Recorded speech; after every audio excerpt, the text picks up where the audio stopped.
Selamat datang Bapak Ibu Saudara sekalian dalam acara ibadah online bersama saya Pak Saparman. Ibadah ini ditujukan kepada Bapak Ibu Saudara sekalian yang punya halangan sehingga tidak bisa pergi ke gereja untuk berbakti. Kami sarankan Bapak Ibu Saudara yang tidak berhalangan beribadah di gereja masing-masing. Mungkin Bapak Ibu Saudara sekalian ada di antara Bapak Ibu Saudara sekalian yang berbaring di rumah sakit atau di rumah sedang dalam keadaan sakit, ataupun punya halangan apapun sehingga tidak bisa pergi ke gereja. Mari kita pada saat ini menenangkan hati kita, pikiran kita, perasaan kita untuk mendengarkan firman Tuhan, menikmati hadirat-Nya. Mari kita mohon Roh Kudus untuk membuka pikiran hati kita sehingga kita bisa menerima firman Tuhan. Dengan pertolongan Roh yang Kudus, kita bisa punya kemampuan untuk melakukannya, untuk menjadi orang Kristen yang taat kepada firman Allah. Mari kita sejenak merenungkan.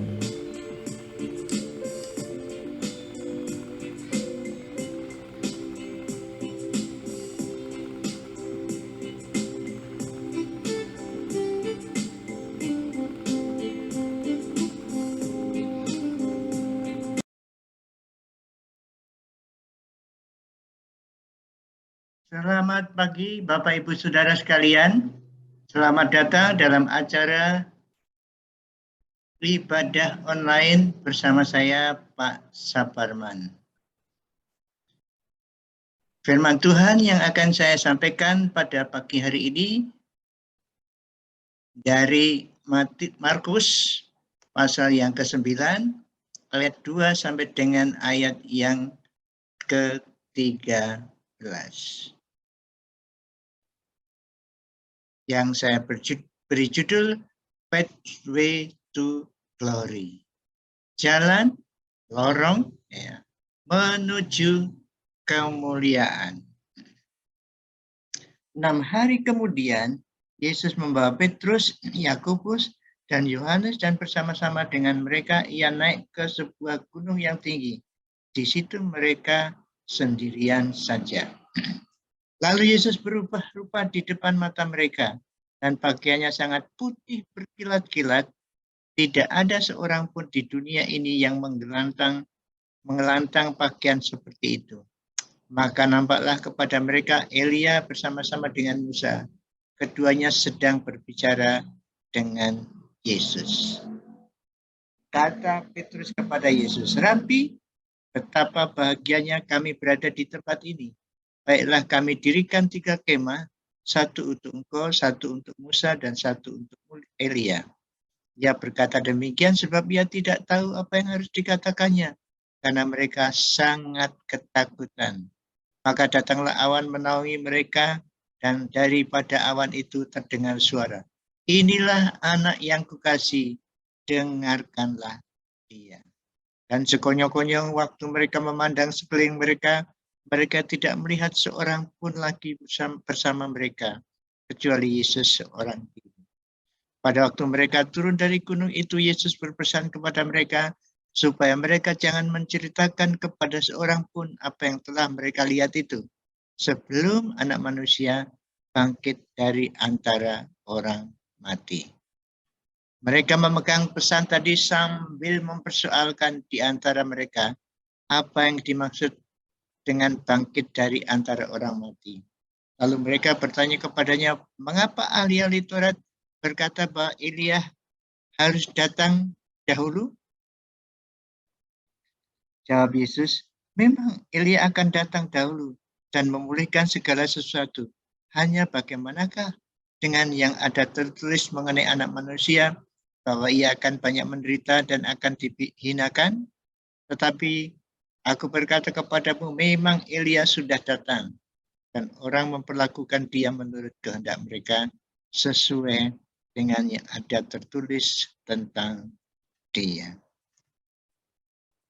Jadi ini kitab Markus itu temanya, tujuannya itu pasal 10 ayat 45 ya. Karena anak manusia juga datang bukan untuk dilayani, melainkan untuk melayani dan untuk memberikan nyawanya menjadi tebusan bagi banyak orang.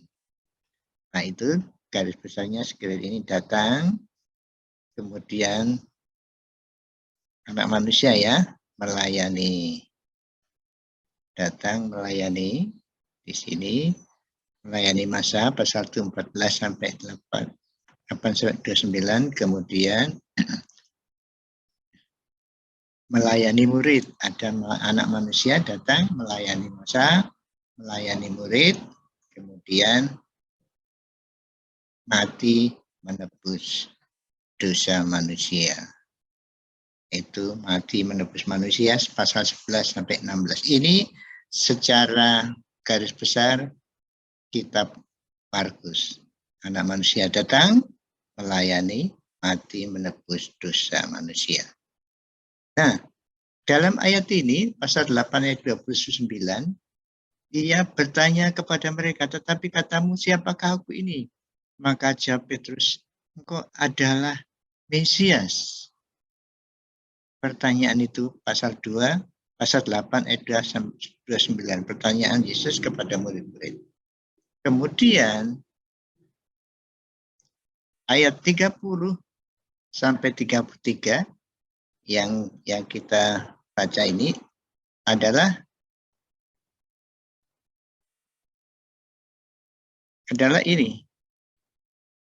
Ayat 30, saya beritahu kepada siapa tentang dia, kemudian mulailah Yesus mengajarkan kepada mereka bahwa manusia harus menanggung banyak penderitaan dan ditolak tua-tua, imam-imam kepala dan ahli-ahli Taurat, lalu dibunuh dan bangkit sesudah 3 hari. Hal ini dikatakannya dengan terus terang, tetapi Petrus menarik Yesus ke samping dan menegur dia. Maka berpalinglah Yesus dan sambil memandang murid-muridnya, ia memarahi Petrus, katanya, "Nyahlah iblis, sebab engkau bukan memikirkan apa yang dipikirkan Allah, melainkan yang dipikirkan manusia." Ini adalah cara penebusan Allah yang dipakai untuk contoh kehidupan Kristen. Tapi Yesus mati di kayu salib itu cara Allah menebus. Tapi cerita itu bisa dipakai sebagai contoh kehidupan Kristen. Cara penebusannya adalah mati dibunuh oleh imam-imam. Itu menebus manusia. No shortcut. Tidak ada jalan pendek, itu tidak ada. Penebusan itu tidak ada jalan pendek, tidak ada jalan pintas, tidak ada jalan lain. Tidak ada mahkota tanpa salib. No crown without cross. Itu jalan Tuhan untuk Tuhan Yesus. Dan bukan jalan iblis. Demikianlah seharusnya kehidupan Kristen. Kalau mau beroleh mahkota, harus salib. Itu paket, satu paket. Kemuliaan, ada tantangan penderitaan. Itu satu paket. Nah, kemudian ayat 34 ini sampai 9 ayat 1 ceritanya itu.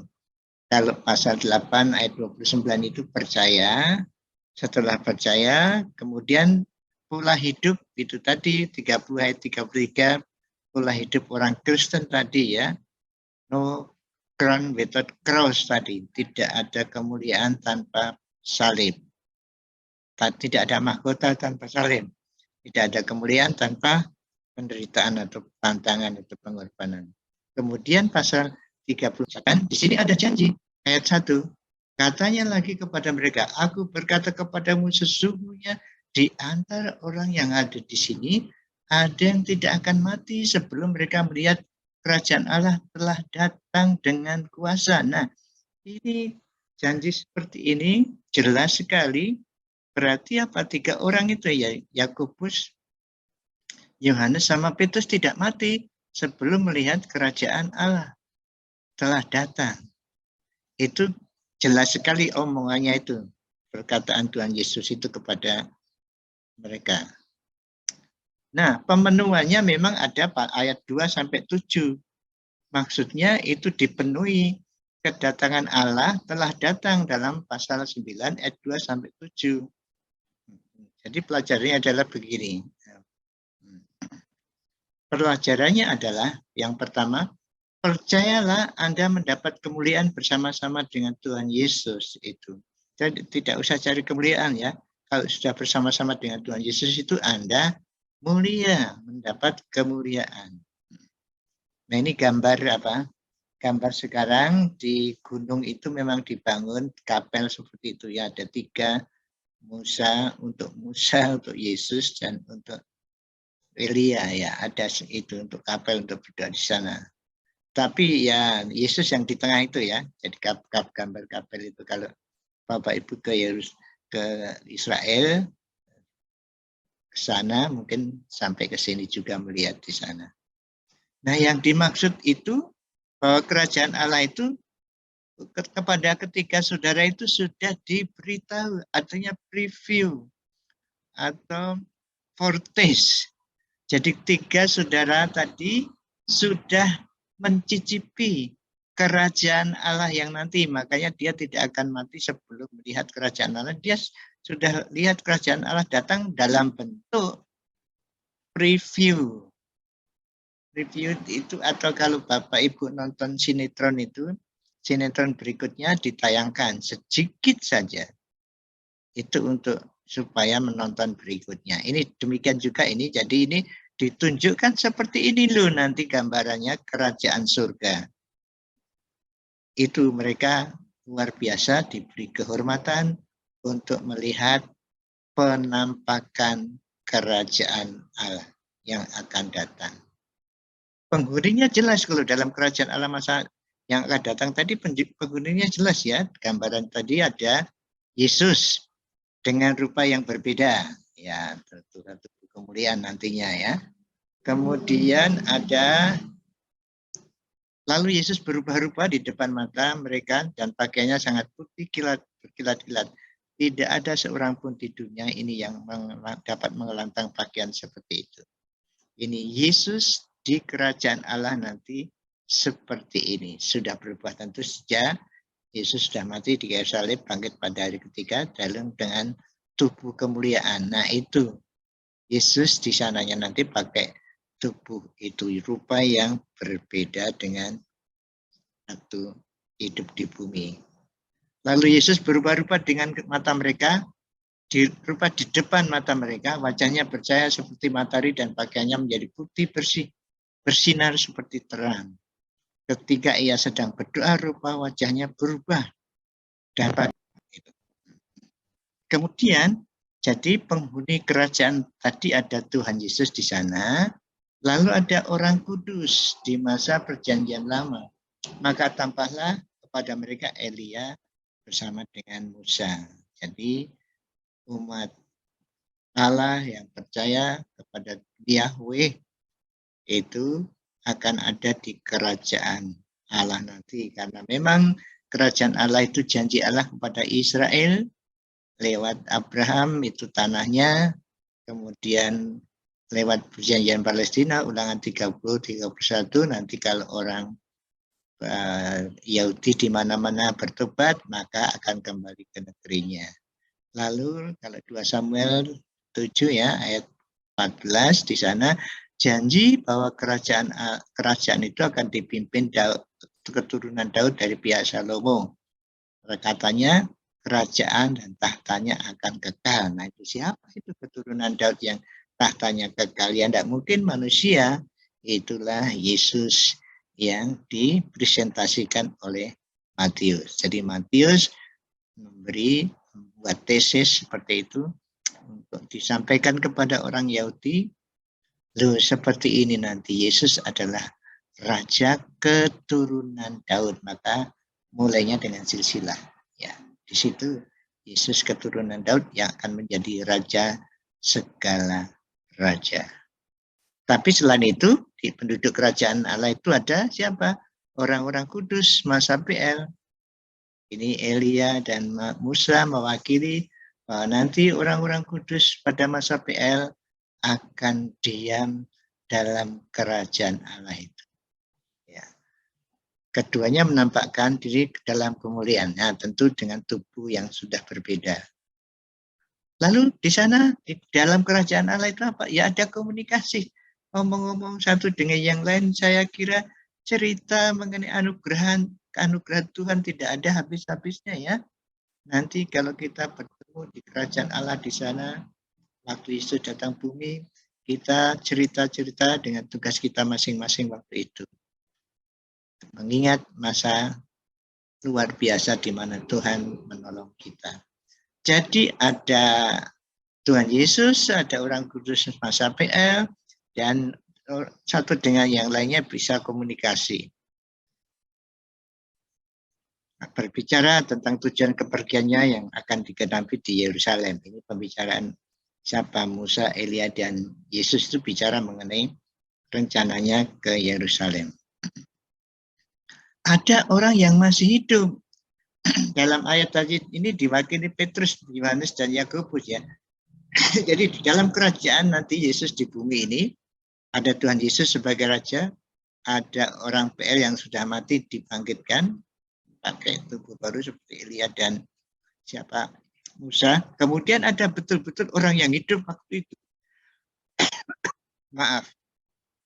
Dalam ayat-ayat ini digambarkan Petrus, Yohanes, dan Yakobus. Jadi mereka sudah mencicipi, oh seperti ini kerajaan Allah itu. Ada Tuhan Yesus, ada orang kudus PL, ada orang yang masih hidup. Nah kita tahu gereja itu orang percaya pada zaman ini yang telah diangkat ke surga nanti bersama-sama Tuhan memerintah di surga di sana, di kerajaan Allah yang di bumi ini. Kelak, jadi Tuhan dengan tubuh kemuliaan, kemudian ada orang percaya dengan tubuh kemuliaan, itu Petrus dan Yohanes, tapi juga masih ada komunikasi antar pribadi dan ada orang percaya yang ada pada waktu itu, ya pada masa itu. Ada orang-orang yang masuk ke dalam kerajaan diperintah oleh Tuhan Yesus di bumi. Jadi kerajaan itu nantinya seperti yang dikatakan damai sejahtera, lahir batin, material, spiritual. Nah itu kerajaan itu nanti penghuninya ada di sana ya. Penerapan kita, apakah Anda merasa memiliki masa depan yang suram? Oh tidak, orang Kristen itu masa depan yang hilang gemilang. Masa depan orang percaya sudah jelas. Dengan memandang ke depan yang mulia itu, marilah kita menghadapi masalah sehari-hari dengan pikiran yang mantap.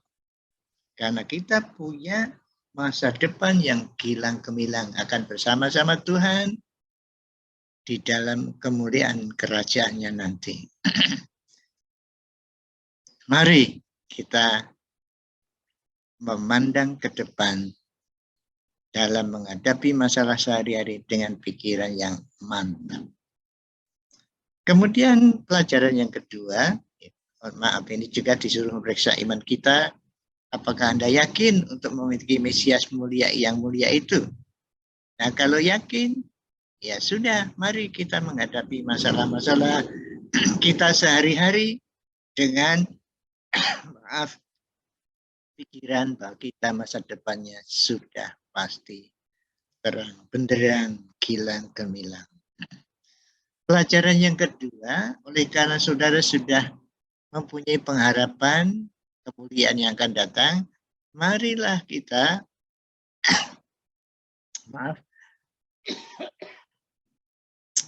punyailah gaya hidup orang mulia. Mari cara hidup kita itu cara hidup orang mulia di dalam Tuhan. Hormatilah Allah sebagai Allah. Perhatikan di sini kata Petrus kepada Yesus, Rabi, betapa bahagianya kami berada di tempat ini. Baiklah, kami dirikan 3 kemah, 1 untuk kau, 1 untuk Musa, dan 1 untuk Elia. Kelihatannya sederhana ini, tapi Yesus, Musa, dan Elia kelihatannya ini kok disamakan begitu. Jadi siapa Petrus ini usulnya bagus, tetapi dalam usul itu sejajarkan, atau artinya Yesus sejajar dengan Musa dan Elia. Nah, dia tidak menempatkan Yesus sebagai Allah, Yesus Tuhan sebagai Allah, tetapi sejajar dengan Musa dan Elia. Ini kurang tepat, tidak tepat usul Petrus ini. Tuhan itu Tuhan, pencipta langit dan bumi, penebus dosa kita, apalagi Tuhan Yesus yang diceritakan di sini. Elia itu manusia biasa, Musa manusia biasa. Memang dia manusia yang khusus, dipanggil Tuhan untuk maksud khusus, tetapi mereka adalah manusia, bukan Tuhan. Jadi tidak sama. Mari kita menghormati Tuhan sebagai Tuhan. Petrus memperlakukan Tuhan sama dengan Elia dan Musa, seperti yang saya jelaskan tadi. Jadi jangan membatasi Allah, ya. Allah dibatasi, maunya dibuat tempat di situ supaya Petrus, Yohanes, dan Yakobus senang, wah, beralangkah bahagianya. Kebahagiaan itu untuk diri sendiri. Allah dibatasi untuk diri sendiri, maunya dinikmati sendiri. Jangan membatasi Allah. Allah itu untuk siapa saja. Tuhan Yesus untuk siapa saja, bukan untuk kita saja. Mari kita tidak membatasi, bertindak eksklusif, saya anak Tuhan, dan tidak mau membagikan kepada orang lain yang bisa menjadi anak Tuhan seperti kita. Hanya untuk kepentingan kita tadi, ya. Yesus dibatasi untuk kepentingan kita. Jadi kita menggunakan Yesus untuk kepentingan, keperluan kita. Hati-hati di sini, ya, pakai nama Yesus untuk kepentingan kita. Rabi, betapa bahagianya kami berada di tempat ini. Makanya, it is good for us. Ini bagus untuk saya, untuk kami, maaf. Ini indah untuk kami. Dan seolah-olah bukan untuk orang lain. Jadi saudaraku yang dikasih Tuhan, kerajaan Allah itu untuk semua orang. Tentu saja mereka yang mau percaya. Jadi bukan untuk diri kita saja. Tidak seperti Petrus, maunya untuk dirinya saja bertiga itu. Hanya untuk rencana kita. Rencana Petrus, kami dirikan 3 kemah. Rencana Petrus itu. Tetapi rencana Tuhan, keduanya menampakkan diri dalam kemuliaan dan berbicara tentang tujuan kepergiannya yang akan digenapinya di Yerusalem. Rencana Tuhan ke Yerusalem dan akan dibunuh di sana sebagai korban penebus dosa kita. Itu rencana Tuhan. Tetapi rencana Petrus supaya Tuhan Yesus dikemah untuk mereka bertiga. Saudaraku yang dikasih Tuhan, jangan seperti itu, ya. Jangan kita menggunakan Yesus untuk kepentingan diri kita sendiri. Tapi sesuai dengan rencana Allah, ingin mati, menebus dosa semua orang yang mau percaya. Nasihat berikutnya adalah dengarkanlah dia. Dengarkanlah dia. Nah, saudaraku yang dikasih Tuhan Yesus, maka datanglah awan menaungi mereka, dan dari dalam awan itu terdengar suara, inilah anak yang kukasih, dengarkanlah dia. Dengarkanlah dia. Ini kata Tuhan Yesus, Allah kepada Petrus, Yakobus, dan Yohanes pada waktu itu. Peringatan ini keras bagi kita yang seperti Petrus, banyak bicara, cepat bicara. Memang belum tentu kalau sedikit bicara itu baik, bukan seperti itu maksudnya, tapi pembicaraan Petrus itu terlalu banyak dan salah, ya tadi saya katakan. Bukan selalu benar memang, less talk, less sin, sedikit bicara, sedikit dosa. Ya itu dosa yang kelihatan ya, tapi sebetulnya tidak benar juga. Atau silent is golden, diem itu emas. Ini belum tentu, tapi yang dikatakan di sini, dengarkanlah dia, mendengarkan kata Tuhan Yesus. Nah, dengar teguran Tuhan Yesus. Kemudian mulailah Yesus mengajarkan kepada mereka bahwa anak manusia harus menanggung banyak penderitaan dan dihina oleh tua-tua, imam-imam kepala, ahli-ahli Taurat, lalu dibunuh dan bangkit sesudah 3 hari. Hal ini dikatakan dengan terus terang, tetapi Petrus menarik Yesus ke samping menegur dia. Maka berpalinglah Yesus dan sambil memandang murid-muridnya, ia memarahi Petrus, katanya, "Nyahlah iblis, sebab engkau bukan memikirkan apa yang dipikirkan Allah, melainkan apa yang dipikirkan manusia." Jadi Petrus itu ditegur. Oleh karena Yesus mau mati itu jangan seperti itu. Jadi saudara, teguran itu keras ini, dimarahi, "Nyahlah iblis." Ya dengar. Kalau kita ditegur keras oleh Tuhan, ya kita dengar. Dengarkanlah teguran negatif, kita dengar. Karena itu firman Allah.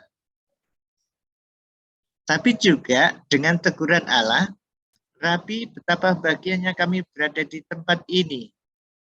Jadi jangan untuk kebahagiaannya sendiri tadi saja, tapi itu tegur Allah kalau punya pemikiran seperti itu.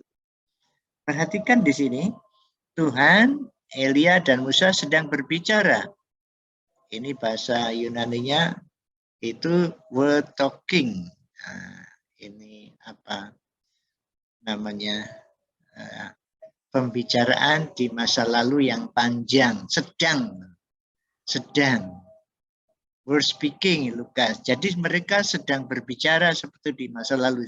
Mereka sedang berbicara. Pembicaranya penting sekali kalau saudara lihat itu. Pembicaraannya apa? Pembicaraannya adalah Yesus mau disalib, itu pembicaraan serius. Nah, dan ketika kedua orang itu tidak meninggalkan Yesus, Petrus berkata kepadanya. Nah, Petrus berkata, kata Petrus itu, Matius maupun Markus itu apokrites atau menjawab. Petrus itu tidak tanya apa-apa, tetapi menjawab di sini. Nah, saudaraku, padahal mereka sedang bicara hal-hal yang penting sekali mengenai pengorbanan untuk dosa manusia, Elia, Yesus, dan Musa. Tetapi Petrus menjawab, menyela pembicaraan yang penting itu. Perhatikan, maka datanglah awan menaungi mereka. Dari dalam awan itu terdengar suara. Inilah anak yang kukasihi, dengarkanlah dia. Jadi mereka sedang ngomong-ngomong, kemudian Petrus menyela, tiba-tiba awan datang dengan keras suara ini. Inilah anakku yang kukasihi. Inilah anak yang kukasihi. Dengarkanlah dia. Petrus, jangan omong seperti itu. Dengarkanlah dia. Ada pembicaraan penting, Petrus menyela, lalu ditegur keras oleh Tuhan. Dengarkanlah dia. Lukas 9 juga, sementara ia berkata demikian, datanglah awan menaungi mereka. Dan ketika mereka masuk ke dalam awan itu, takutlah mereka. Jadi waktu Petrus sedang ngomong, Tuhan, ada awan tiba-tiba. Atau sebetulnya berkata, stop Petrus, jangan bicara. Sehingga Petrus takut sekali, mereka takut sekali di situ. Maka terdengarlah suara dari dalam awan yang itu yang berkata, inilah anakku yang kupilih. Dengarkanlah dia. Jangan nyela-nyela, banyak ngomong yang tidak berarti untuk kepentinganmu sendiri. Melarang rencana Tuhan. Dengarkanlah dia. Matius 17:5, dan tiba-tiba sedang ia berkata, turunlah awan terang menaungi mereka. Dari dalam awan itu dengar suara yang berkata, inilah anakku yang kukasih, kepadanya lah aku berkenan. Dengarkanlah dia. Sebenarnya ada dua kata yang tidak diterjemahkan di sini ya. Lihatlah. Itu. Ada awan itu kemudian. Lihatlah. Ada suara dari awan itu. Ini kalau diterjemahkan. Jadi ini teguran keras sekali kepada Petrus yang mewakili kedua temannya itu. Dengarkanlah dia. Jadi saudaraku, dengar tuh nasihat Tuhan yang positif. Pada waktu mereka turun dari gunung itu, Yesus berpesan kepada mereka supaya mereka jangan menceritakan kepada seorang pun apa yang telah mereka lihat sebelum Anak Manusia bangkit dari antara orang mati. Petrus ini punya pengalaman spektakuler, tapi dilarang ngomong sebelum waktunya. Dengarkanlah Petrus, nasihatku, kamu jangan ngomong sebelum Anak Manusia bangkit dari antara orang mati. Saudaraku, kalau zaman sekarang Petrus punya pengalaman seperti ini, pasti diundang ke gereja mana-mana, diundang KKR kemana-mana, memberi kesaksian ini dan dapat banyak. Ya, tetapi jangan bicarakan itu sebelum Anak Manusia bangkit dari antara orang mati. Dan Petrus menaati teguran atau nasihat itu. Nah, sebagai penerapan saudaraku yang dikasih Tuhan, mari kita dengar semua firman. Jangan pilih-pilih. Yesus sebagai Mesias yang mulia, tetapi juga anak manusia yang melayani. Ya tegurannya, ya dorongan. Jadi ada teguran, tapi juga ada dorongan. Kita tidak boleh pilih-pilih ya. Baca firman. Baca sendiri. Dengar orang lain juga bisa melalui radio. Sekarang ada iPad, ya, sudah bisa dengar ini, ngomong sendiri ini ya. Saya punya iPad ini. Di sini ada Alkitab, kemudian ngomong sendiri pakai suara. Dengar firman Tuhan. Baca ya, baca itu. Tapi ya lagi-lagi tadi semua firman. Jangan pilih yang menghibur, memberi kekuatan itu terus ya. Ya, jadi yang baik-baik saja, tapi semuanya dibaca. Jadi Bapak Ibu Saudara sekalian, jalan menuju kemuliaan pertama, percayalah Anda telah dan akan mendapat kemuliaan bersama Tuhan Yesus. Sekarang saudara adalah orang mulia bersama-sama dengan Tuhan Yesus dan nanti akan kita alami kemuliaan yang sebenarnya. Yang kedua, jalanilah hidup Anda sebagai orang yang mulia di mata Allah. Karena Anda orang mulia, ya jalanilah hidup sebagaimana orang mulia. Orang mulia di dalam Allah, di mata Allah. Dan yang terakhir, dengarkanlah Dia. Tuhan memberkati. Amin.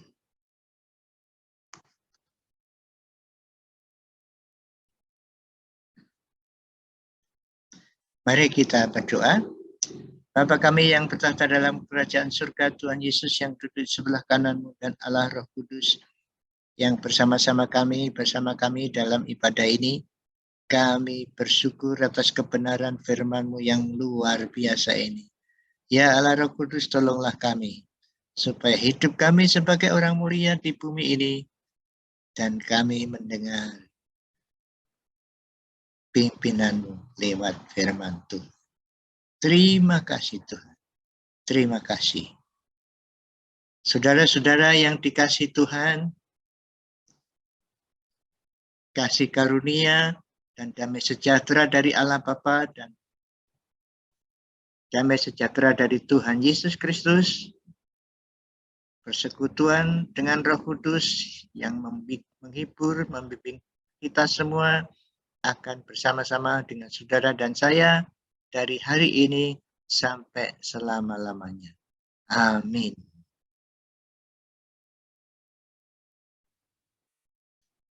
Selamat hari Minggu. Tuhan memberkati. Terima kasih Bapak Ibu Saudara sekalian telah mengikuti ibadah bersama saya, Pak Saparman. Kalau di antara Bapak Ibu Saudara punya usulan, punya kritik, punya saran, silakan menghubungi kami. Saparman 0818979114 kalau itu WA. Kalau email saparman2021@gmail.com. Kami terima dengan gembira dan terima kasih. Biarlah kebaktian kita semakin hari semakin jadi berkat bagi kita semua. Tuhan Yesus memberkati Bapak Ibu Saudara sekalian dan saya. Amin.